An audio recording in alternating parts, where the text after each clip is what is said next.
Muy buenas tardes, bienvenidos. Hoy les tenemos una sorpresa. Como todos los miércoles vamos a conversar con alguien interesante, de una tremenda trayectoria que lleva el nombre de nuestro país a lo alto, en este caso, en la literatura.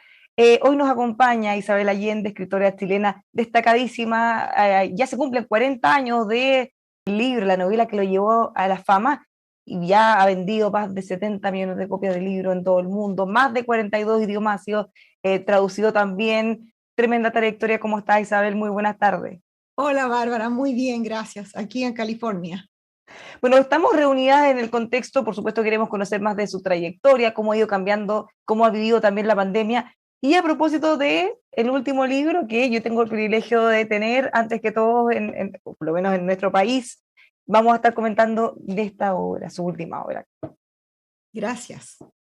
Bueno, cuéntenos, ¿cómo, para partir desde un poco antes, este año se cumplen 40 años de la Casa de los Espíritus?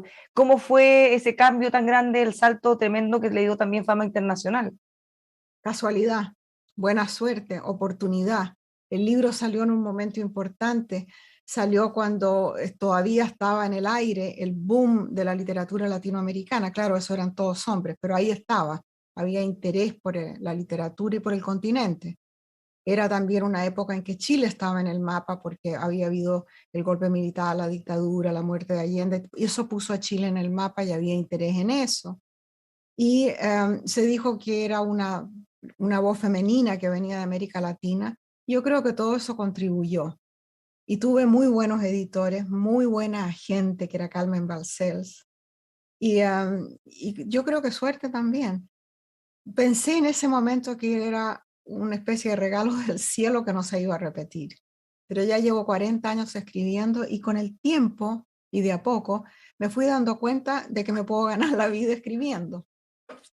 Ya, pero me imagino que en ese momento, por muchas expectativas que tuviera, por muy alto que estuviera el país, no se pudo haber imaginado el tremendo éxito que iba a ser y todo lo que iba a Nadie se venir lo, después. no, pues Bárbara, nadie se lo imaginó, nadie. Fue una tremenda buena suerte. Y eso pavimentó el camino para los libros que vinieron después. Fíjate que tengo los mismos editores en casi todas partes. En Estados Unidos han cambiado y yo creo que en Francia. En pocos lugares, siempre es la misma gente que me publica. Una vez que ocurre este éxito y viene, ¿cómo viene después? ¿Cómo le cambió la vida? Y también el desafío de pensar en que la próxima novela tenía que estar a la altura de lo que había sido la anterior. ¿Cómo siente esa presión? Mira, Carmen Barcés dijo, la novela más difícil es la segunda, si la primera ha tenido éxito, y tenía razón. Es como que uno le pone la vara muy, muy alta. Pero yo creo que una vez que tomé el impulso de lanzarme a escribir, ya no me importaba si iba a tener éxito, si no, la crítica, si se vendía, si no se vendía, eran las ganas de contar. Y me doy cuenta que 40 años más tarde es lo mismo que me impulsa, el amor al proceso que me encanta. Bueno, 70, más de 70 millones de copias a lo largo de estos 40 años, 25 libros. ¿Cómo va la inspiración también para seguir escribiendo? Me imagino que durante la pandemia debe haber sido un periodo especial. De esto, esta última obra, ¿hay parte de la pandemia también incluida? Claro, durante la pandemia escribí 3 libros, porque tenía tiempo, soledad y silencio, lo que muy rara vez tengo. No tenía que viajar a ninguna parte, ni actos públicos, ni conferencias, ni festivales, ni ninguna cosa. Encerrada en la casa y con tiempo. Entonces escribí Mujeres del Alma Mía, después escribí Violeta y un tercer libro que está en este momento siendo traducido para que lo revise mi editora americana. ¿Tiene nombre Que ha ese sido libro? bien, bien productivo, todavía no. Todavía estamos en el proceso de juntar los pedazos. Bueno, hablemos de Violeta. Ya. Violeta, este libro, ¿cómo surge? Ha contado que tiene una inspiración en su propia madre. Cuando se murió mi mamá, mis amigas que la conocían muy bien y que la visitaban a mi madre, iban a tomar té con ella, dijeron tienes que escribir de tu mamá, porque como yo tenía tantas cartas de mi madre, una vida entera de cartas diarias, conocía todo de ella. Entonces escribe la vida de tu mamá, pero mi mamá, siendo una mujer extraordinaria, no tuvo una vida extraordinaria, porque yo creo que básicamente porque siempre dependió económicamente de su padre, de sus maridos, después de mí. Si hubiera tenido independencia económica, mi mamá habría sido una mujer muy distinta. Y Violeta tiene eso en el libro. Es como mi madre, bonita, talentosa, con una visión comercial, con las mismas cosas que tenía mi mamá. pero se puede mantener sola. No Es hay como una feminismo. revelación en contra de, porque finalmente uno ve la historia, no voy a hacer un spoiler de lo que viene, pero es básicamente lo contrario de eso. No se quedó ahí y sí, sí pudo dar ese paso, Pudo Violeta. dar el paso desde muy temprano, desde muy jovencita lo puede hacer.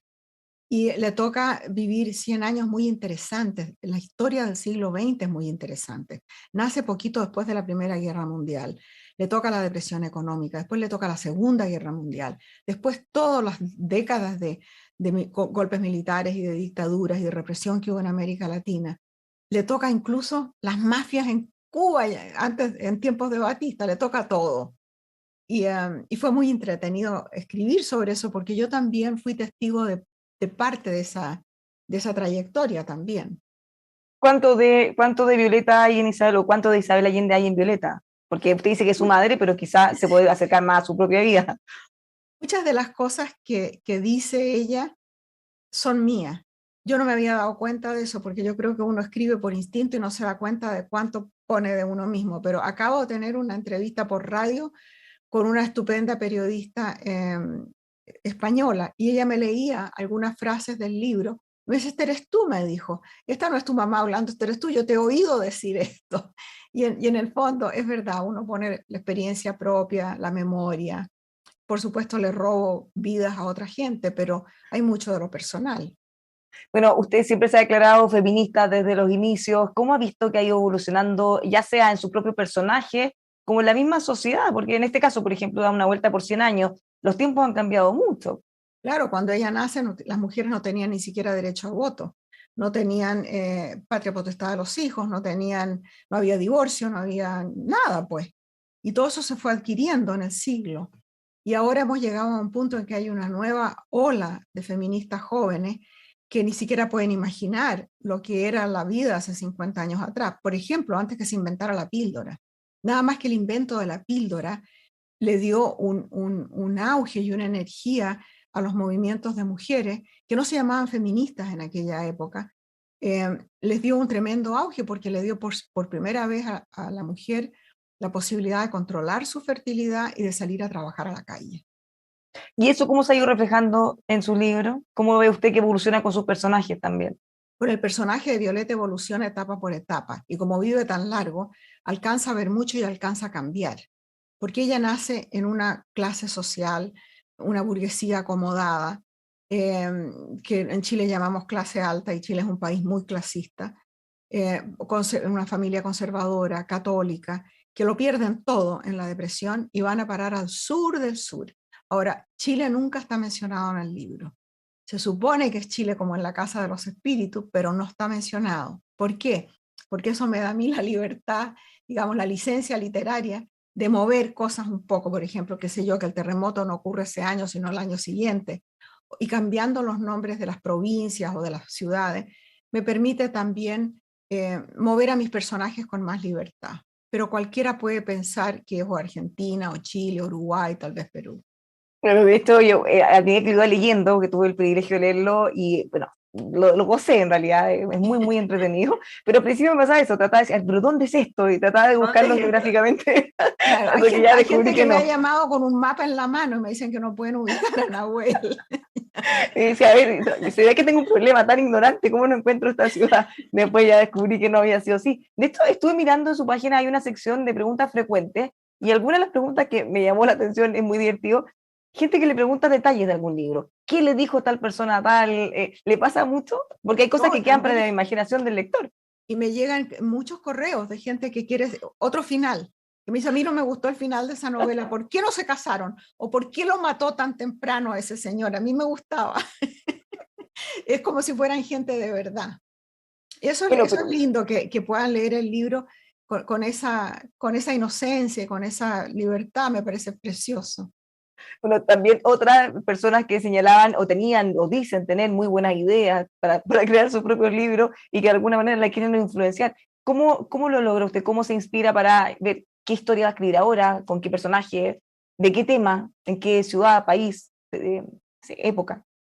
Yo no sé, yo creo que es una semilla que tengo adentro y que empieza como a crecer sin que yo me dé cuenta. y seguramente empieza a crecer antes que terminado el otro libro y está lista para el 7 de enero y así el 8 puedo empezar a escribir. Pero no, fuera de la semilla no tengo nada, salvo que sea una novela histórica, que he escrito varias. Una novela histórica ya sé el tiempo, el lugar y el evento. Entonces eso me permite crear una especie de plataforma donde voy a mover a mis personajes. Me da la mitad del libro, la investigación me da la mitad del libro, la verdad. Por eso me gusta tanto la novela histórica. Pero tiene que ser un acontecimiento que me importe mucho, que realmente me toque en algún tema muy importante para mí. Eh, por ¿Como ejemplo, cuáles, por ejemplo? por ejemplo, si escribo sobre la revolución de los esclavos en Haití, ¿qué tengo que ver yo con Haití? Culturalmente no teníamos plantaciones con esclavos africanos en Chile. No me crié con esa idea. ¿Por qué quería escribir sobre eso? Cuando ya llevaba medio libro escrito, me di cuenta de que es un libro sobre el poder absoluto, con impunidad. Y ese es un tema que me ha apasionado siempre, el hecho de que una persona que tiene poder absoluto, y quién más que el amo sobre el esclavo, y tiene impunidad, no tiene que rendirle cuentas a nadie, hace las cosas más horribles que uno se pueda imaginar. Lo peor del ser humano sale en esos momentos. Entonces la sociedad, las religiones, las leyes están hechas para controlar, limitar ese poder. Y cuando ese poder se sale de madre, ahí es donde tenemos los problemas graves. Bueno, ahí tiene el desafío tremendo, tal como dice Maya, que no haya una relación directa o no, o si es una novela histórica o no. Hay que investigar muchísimo para saber cómo va a contextualizar, cómo ocurren las cosas realmente, darle de alguna manera un realismo al relato. Y además ponerse en el caso de la gente de esa época. Porque, por ejemplo, si yo escribo sobre Inés Suárez, 1541, no existía el feminismo. La mujer valía menos que el ganado. Entonces hay que ponerse en ese contexto para poder imaginar su vida. Bueno, ¿cómo ha visto eso? Porque tradicionalmente ahora, no solo en la literatura, sino que en todos los ámbitos de la vida, se habla de la política de la cancelación. Cuesta mirar hacia atrás, o en realidad se está haciendo, y algunos pensarán que está mal, se juzgan episodios de otros momentos con ojos del presente. Más allá de que estuviera bien o no, era lo que había, era la Era lo que mentalidad que había. había, es como estaban creados, Exactamente. formados. Era lo que había. Y hay que ponerse en ese tiempo y en ese contexto. Además, con esto de la cancelación hay que tener mucho cuidado, porque puede ser que en la vida privada de una persona, como ocurrió, por ejemplo, con Pablo Neruda, haya cosas reprochables que nosotros de partida quisiéramos que no hubiera hecho nunca, pero no podemos negar la obra. Porque si vamos a hacer eso con los artistas, habría que hacerlo con los científicos, habría que hacerlo con los políticos, habría que hacerlo con todo el mundo, y ya no va quedando nada. Tú no puedes eliminar lo que la persona creó y aportó al mundo por su vida personal. Y ahora, Igual uno juzga podría la hacer vida una. personal, analiza la vida personal, sácala a la luz, eso está bien, pero no, no elimines todo el trabajo que hizo. Mira, en este momento, por ejemplo, hay en el mundo tantos escándalos, por ejemplo, con sacerdotes, que pueden haber hecho una labor extraordinaria durante su vida, pero tenían una vida privada oscura y mala, una cosa secreta. Bueno, eso tiene que salir a la luz y tiene que analizarse, pero no puedes eliminar la obra. Eso también de alguna manera va en cómo miramos a las personas o las tratamos de idealizar o generar como ídolos, siendo que, tal como dice, quizá en una cosa bien cotidiana, uno podría pensar los futbolistas dentro de la cancha, un Exacto, desempeño tremendo, fuera de la cancha, bastante que desear exacto. dejan a algunos. ¿Se le sube la categoría de ídolo o no? ¿O simplemente hay que tratar de pensar en, como dice, poner las cosas en perspectiva? Bueno, ¿para qué necesitamos esos ídolos? Cualquier ídolo. Necesitamos admirar ciertas cosas de la gente, sobre todo ciertas obras. Pero eso de tener ídolos y pensar que la gente es toda perfecta, que esa persona que uno idealiza es perfecta, eso es un error. Se te va a caer de todas maneras. Todos Ahora, somos humanos. en el caso de la política de cancelación, podría ser incluso un poco más grave o más peligrosa en el sentido que no solo se juzga a una persona si es que actuó bien o no en todos los ámbitos de su vida, como en el caso de Neruda, sino más bien si las actitudes, las cosas que se hicieron, por ejemplo, ahora se pueden catalogar de machistas o de, pues, no sé, con algún otro adjetivo que tengamos en estos momentos, que no tiene nada que ver con el contexto actual de esa época y querer borrar historia, querer botar monumentos, esculturas, y eso lo estamos viendo en todo el mundo, incluso más aún dejar de estudiarlo en algunas universidades. Eso es lo grave. O sea, si voten los monumentos, no importa, pero hay que estudiarlo. Hay que saber la historia para poder entender el presente e imaginar el futuro. Claro, son temas bien complejos de ir mirando. ¿Cómo, bueno, ya nos contaba algo de la pandemia, fue muy productiva para usted, pudo escribir 3 libros? ¿Cómo ha sido en términos prácticos? ¿Qué es lo que tiene pensado para más adelante también? Bueno, la pandemia para mí ha sido de contraste, porque mientras he tenido la privacidad y la comodidad de escribir y he estado encantada con mi vida personal, tengo una fundación.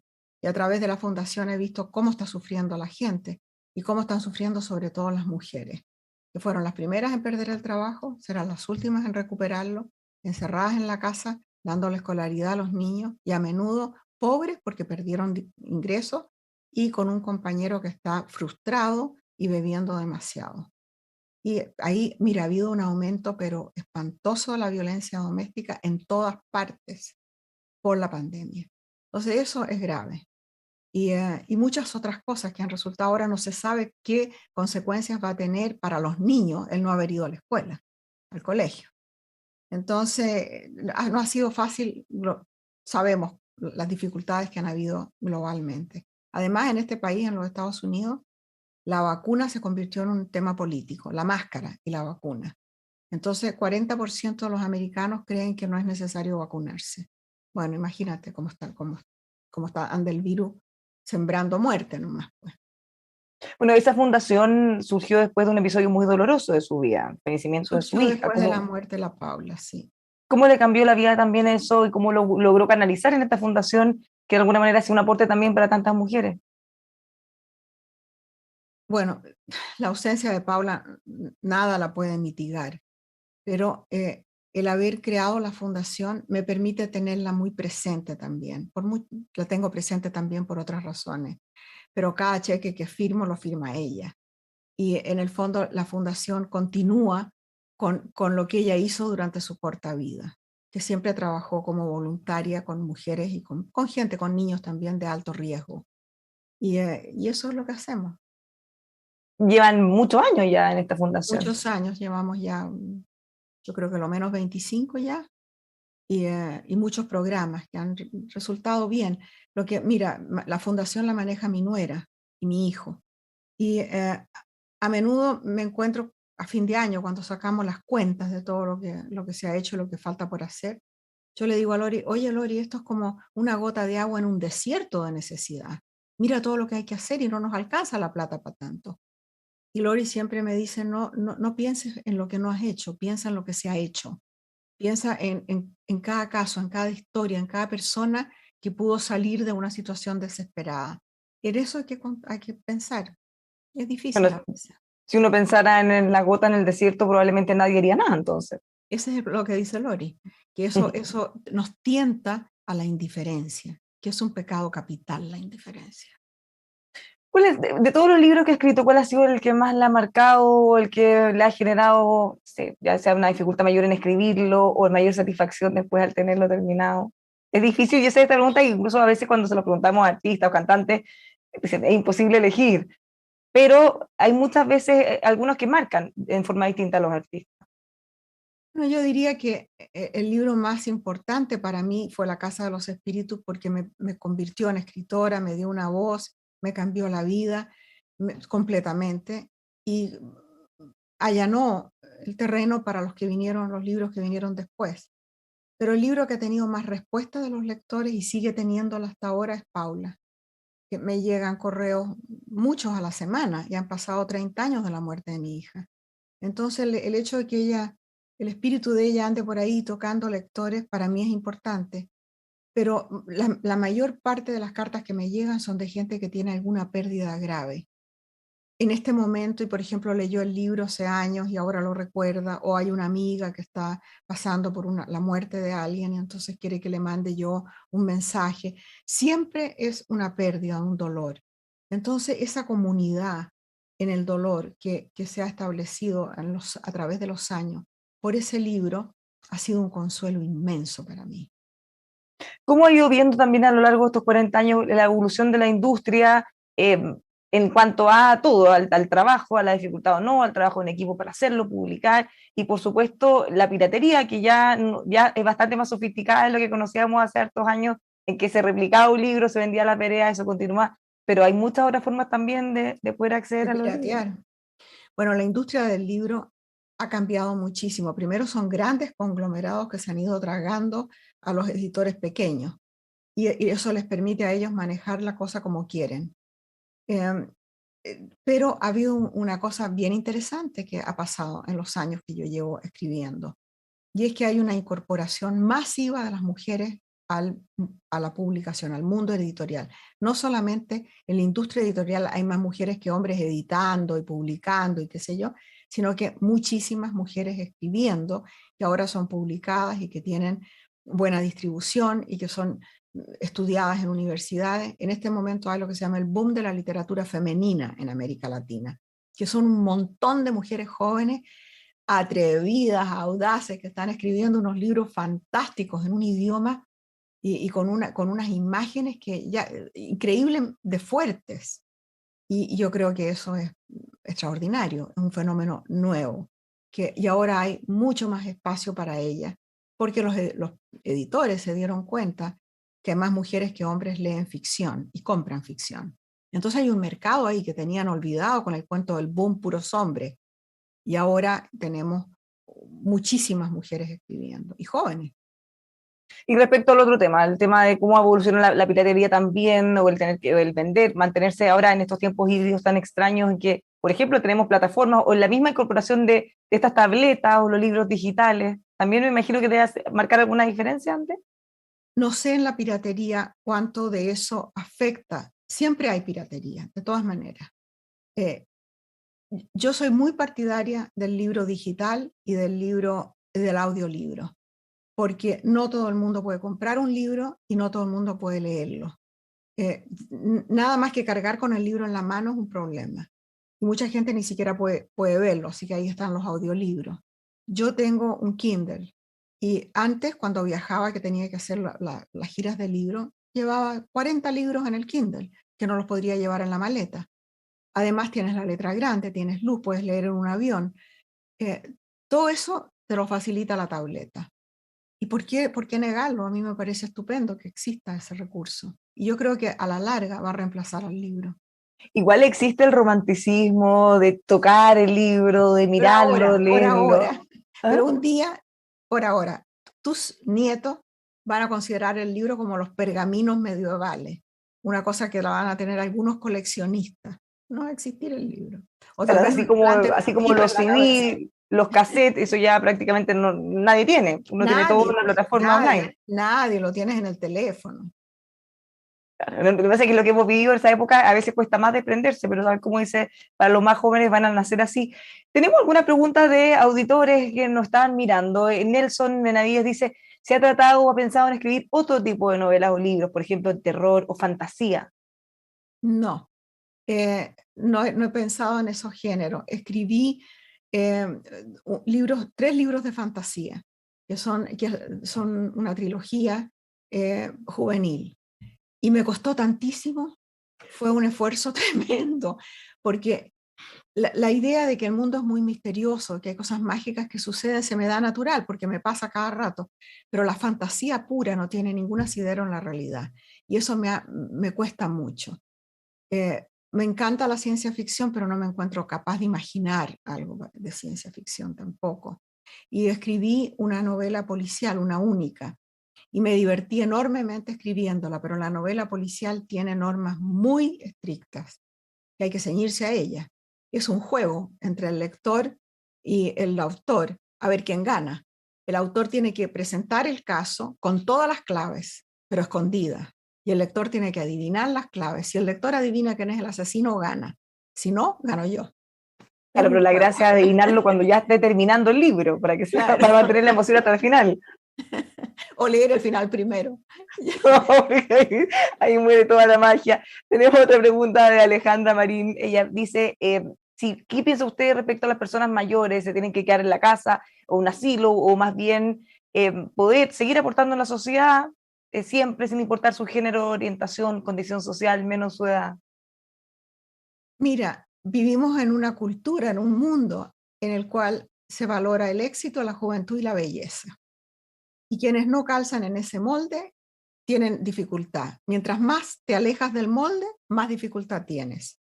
Y estamos viviendo 30 años más que nuestros padres o nuestros abuelos. Esos 30 años, uno se jubila normalmente como a los 65 y te quedan 30 por delante. ¿Qué vas a hacer con ese tiempo? Depende mucho de la salud, pero también depende de cómo está organizada la sociedad. Hay países que ya lo entienden y hay todo un programa o una manera de enfrentar esos 30 años para que no sean inútiles y para que no le cuesten un peso tremendo a la sociedad. En la medida en que los viejos podamos contribuir, aportar, participar, somos menos carga para los jóvenes que tienen que mantener a todo el mundo, a la sociedad. Así que yo creo que tenemos todos mucho que ganar con la incorporación de los viejos al trabajo voluntario, a la enseñanza, a tantas formas en que uno puede colaborar. Yo voy a cumplir 80 años este año. Bueno, ya llevo como 3 diciendo que tengo 80 años porque me parece que es un número mucho más bonito que tener 77, por ejemplo, ¿no? Es mucho mejor tener 80. Hay gente que lo redondea hacia abajo en todo caso. No, yo lo redondeo para arriba y muy pronto voy a empezar a decir que tengo 90, porque también eso es más bonito que tener 80. Pero la cosa es que si yo tengo salud y puedo seguir escribiendo y puedo mantener la fundación y puedo salir a hacer trabajo voluntario y todo, lo hago. ¿Por qué por el hecho de ser vieja voy a marginarme yo misma? Eso pasa también mucho con el amor, oye, Bárbara. Que la gente le da como vergüenza pensar que puede haber amor entre personas mayores. Ay, da como cosa solamente imaginar un par de viejos en la cama es espantoso. Y yo entiendo eso. Pero si eres el viejo que está en la cama, no tiene nada de espantoso. Y se puede amar a cualquier edad. Mira, me casé a los 77 y mucha gente me dijo, pero ¿cómo es esto de enamorarse a tu edad? ¿Cómo es? Bueno, es igualito que enamorarse cuando uno es joven, pero con una sensación de urgencia, que no tienes tiempo para perder. Bueno, justamente algo de eso se puede leer también en Violeta. Claro. No voy a contar más. María Francisca Lira, María Francisca Lira pregunta, ¿cuánto se nutre para su libro de la experiencia, la historia de las personas que va conociendo en la vida? Me nutro absolutamente de la gente que conozco y las historias que me cuentan. Muchas veces le digo, conozco a alguien, y digo, ay, cuéntame tu vida, pero le advierto, ten cuidado porque cualquier cosa que digas puede ser usada en tu contra. Puedo escribir sobre eso, me siento dueña de las vidas de otros. Y hay veces que busco a otro cuando necesito un modelo para un personaje. Porque sé que yo, si no busco ese modelo, le voy a poner al personaje todos mis prejuicios y me va a quedar una caricatura. Entonces, si por ejemplo necesito un soldado, voy a buscar un soldado, porque si no le voy a meter todos mis prejuicios contra los militares. Si necesito un sacerdote, como fue en el caso de Violeta, busco uno. No quiero imaginarlo y hacer un cura espantoso. No. Bueno, ¿y le ha pasado que se dan cuenta o de repente le dice, oye, A veces les digo. ¿Eso yo? A veces les digo, pero en general no les digo, porque primero no sé si van a leer el libro y después si me preguntan yo le puedo decir, bueno, hay tanta gente como tú, hay tantos soldados, hay tantos curas. ¿Por qué pensar que es tan única, uno podría decir? Bueno, ya se nos está acabando el tiempo, Isabel, ha sido muy entretenida esta conversación. Gracias. Volvamos a Violeta. ¿Cuándo puede la gente tener este libro tan entretenido? Mira, parece que hubo un problema con la aduana, así que Se la demoró un poquito más. distribución, ya, se va a demorar un poquito la distribución en Chile, pero ya está en venta en varios idiomas, en varias partes. Y estoy haciendo la publicidad para un montón de países en Zoom, así que, y como California es 3 horas más temprano que cualquier otra parte, menos Hawái, tengo que levantarme como a las 5 de la mañana, así que ya a esta hora es mi hora de comer más o menos, una de cenar. Ya llevo como 12 horas aquí sentada. Bueno, para quienes no han estado viendo, algunas de las cosas hemos mencionado, pero ¿qué pueden encontrar en Violeta? Yo creo que muchos acontecimientos del siglo XX, que fue un siglo súper interesante, que es el siglo que le tocó vivir a mi madre, y parte de ese siglo lo viví yo, acontecimientos interesantísimos. Y yo creo que eso va a ser entretenido para quienes no conozcan también la historia y para quienes se reencuentren en esos episodios. Muchísimas gracias, Isabel. Felicitaciones por 4 décadas de éxitos. Gracias, pues, Bárbara, 1.000.000 de gracias. Ya, pues Vaya los muy dejamos. bien. Igualmente, los dejamos todos invitados a que sigan junto a nosotros, informándose, revisando nuestros contenidos aquí en emol.com. Adiós.